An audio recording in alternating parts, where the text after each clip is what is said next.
Imaginez un peu, le monde entier, soudain, sans électricité. Pas une seule lumière allumée, pas un seul téléphone qui fonctionne, pas d'ordinateur, rien. Combien de temps pensez-vous que nous pourrions survivre ainsi? C'est une question qui me hante, sincèrement. Je crois que la plupart des gens ne réalisent pas à quel point nous sommes dépendants de l'électricité pour absolument tout. Je ne sais pas, un mois? 2. Cela dépendrait beaucoup de notre réaction, non? Exactement. La réaction initiale serait cruciale. Pensons à l'essentiel, l'eau. Sans électricité, la plupart des pompes à eau cesseraient de fonctionner. Les villes seraient à court d'approvisionnement en quelques jours. Comment obtiendrions-nous de l'eau potable? Eh bien, cela qu'entrerait en jeu les puits manuels, les rivières, les lacs, mais cela implique de purifier l'eau pour éviter les maladies. Et la distribution serait un chaos. Imaginez des files d'attente interminables, des bagarres, sans une autorité pour coordonner, ce serait la loi de la jungle. Tout à fait. Et puis, il y a la nourriture. Les supermarchés se videraient très vite, car ils dépendent de la réfrigération. Les aliments en conserve et secs seraient très précieux. Mais que se passe-t-il quand ils sont épuisés? C'est là que l'agriculture à petite échelle et la chasse deviendraient essentielles. Mais la plupart des gens n'ont pas ces compétences. Imaginez des citadins essayant de chasser des lapins ou de cultiver des pommes de terre. Ce serait un désastre au début. Sans mentionner que, sans électricité, les communications s'effondreraient.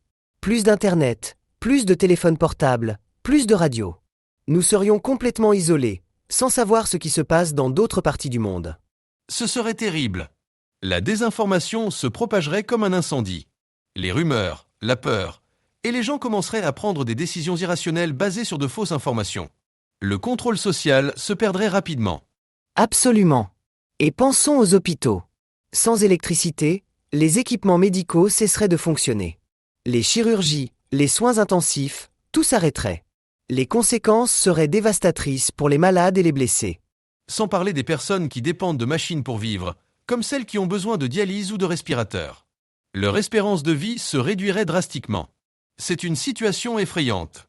C'est que l'électricité est la base de la civilisation moderne. Sans elle, nous reculerions de plusieurs siècles. Et l'adaptation ne serait pas facile. Beaucoup n'y parviendraient pas. Diriez-vous que nous pourrions revenir à une sorte de Moyen-Âge? Sans loi, sans ordre, luttant pour les ressources de base. D'une certaine manière, oui. Mais avec un facteur aggravant, la surpopulation. Au Moyen Âge, la population était beaucoup moins importante. Maintenant, nous devrions nourrir des milliards de personnes avec des ressources limitées. La concurrence serait féroce. Alors, combien de temps pourrions-nous vraiment durer? En étant réaliste, pensez-vous que l'humanité pourrait survivre à long terme à une panne mondiale permanente? C'est la question à 1 million de dollars. Je crois que la survie dépendrait de plusieurs facteurs. Premièrement, la durée de la panne. Si c'est une question de semaines ou de mois, nous pourrions nous en remettre. Mais si c'est permanent, la situation est beaucoup plus sombre. Et le facteur géographique? Les régions au climat plus chaud auraient-elles un avantage? Absolument. Dans les climats plus chauds, il serait plus facile de cultiver de la nourriture et d'obtenir de l'eau. Mais même là, le manque de technologie et la concurrence pour les ressources rendraient la vie très difficile. Pensons aux villes. Seraient-ce des pièges mortels ou pourraient-elles s'organiser pour survivre? Au début, elles seraient chaotiques. Mais avec le temps, de petites communautés autosuffisantes pourraient émerger, basées sur l'agriculture, le troc et la coopération. Mais le taux de mortalité serait très élevé. Quel rôle joueraient les connaissances techniques et scientifiques? Les ingénieurs et les médecins pourraient-ils aider à reconstruire la société? Bien sûr que oui. Leurs connaissances seraient inestimables. Mais même eux auraient besoin de ressources et d'outils pour mettre leurs connaissances en pratique. Et le manque d'électricité limiterait beaucoup leurs possibilités. Alors, pour revenir à la question initiale, combien de temps? 1 an? 5? 10? Il est impossible de donner une réponse précise. Mais je dirais que, dans un scénario de panne mondiale permanente, la population humaine se réduirait drastiquement dans la première année. Peut-être, à la longue, l'humanité survivrait, mais dans un état très différent de celui que nous connaissons maintenant. Une vie beaucoup plus dure, plus primitive. Et la reconstruction de la civilisation, si elle était possible, prendrait des siècles. Exactement. Une panne mondiale n'est pas seulement un problème technique, c'est une crise existentielle pour l'humanité. Sans aucun doute. C'est un sujet qui devrait nous faire réfléchir sur notre dépendance technologique et sur l'importance d'être préparé à l'impensable. Tout à fait d'accord. Et vous, que pensez-vous de tout cela? Croyez-vous que nous sommes préparés à un tel scénario? Eh bien, j'aimerais penser que oui, qu'il y a des plans de contingence et que les gens réagiraient avec calme et coopération. Mais en étant réaliste, je crains le pire. C'est pourquoi il est si important de parler de ce sujet et de sensibiliser.